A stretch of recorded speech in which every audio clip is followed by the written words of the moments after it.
রান্নাঘরে গিয়েই মাকে বলছি, মা তেল কই? আর মা বুঝতে না পেরে আমাকে বলছে, দেখ মিটকেসের উপরে তেলের বোতল রাখা আছে। আরে ধুর, আমি তেল খুঁজছি না, তোমার রান্না করা তেল কই দেখে আমি আনন্দে তেল কই বলে উঠলাম। তো চলুন রেসিপিটা আপনাদের সঙ্গে শেয়ার করি। কই মাছগুলো ভালো করে কেটে ধুয়ে তাতে লবণ, হলুদ আর সামান্য পরিমাণে সর্ষের তেল মাখিয়ে সর্ষের তেল কড়াইতে গরম করে কই মাছগুলো হালকা করে ভেজে নিতে হবে। সমস্ত মাছ ভাজা হয়ে গেলেই কড়াইতে সেই মাছের তেলের মধ্যে আরো কিছুটা পরিমাণ সর্ষের তেল গরম করে তাতে ফোড়নে দিতে হবে শুকনো লঙ্কা আর তেজপাতা।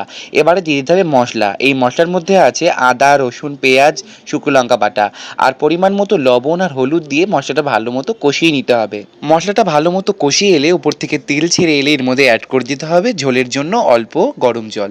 আর তারপরে গরম জলটা ফুটে এলে এর মধ্যে কয়েকটা চেরা কাঁচা লঙ্কা, সামান্য চিনি দিয়ে আর কই মাছের ভাজা টুকরোগুলো দিয়ে ভালো করে মিশিয়ে নিতে হবে। আর ওপর দিয়ে কিন্তু ধনেপাতাটা মাস্ট। আর তারপর ধনেপাতা দিয়ে ভালো মতো করে ফুটিয়ে নিলেই কিন্তু রেডি তেল কই।